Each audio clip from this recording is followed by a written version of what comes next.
Merhaba arkadaşlar. Bugün Hande Erçel'in Türk endüstrisinin ötesine nasıl geçtiğini ve bunun kariyer açısından ne anlama geldiğini konuşacağız. Sen Çal Kapımı dizisinin başarısından sonra onun popülerliği küresel bir boyuta ulaştı.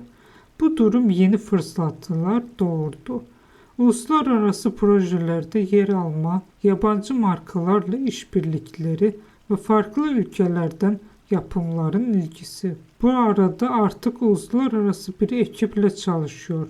Bu önemli bir değişimdir. Çünkü çalışma formatı, beklentiler ve hedef kitle tamamen farklıdır. Ayrıca giderek daha fazla uluslararası etkinlikte yer alması, Türkiye dışında görünürlüğü de artmaktadır.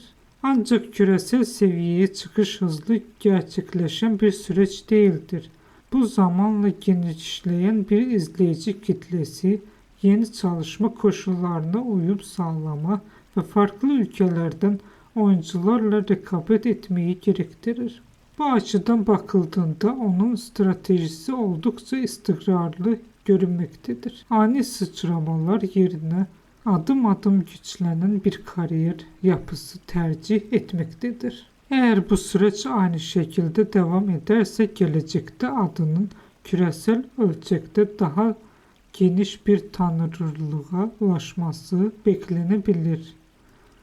Bizi izlediğiniz için teşekkür ederim. Yeni videomda görüşmek üzere. Hoşça kalın.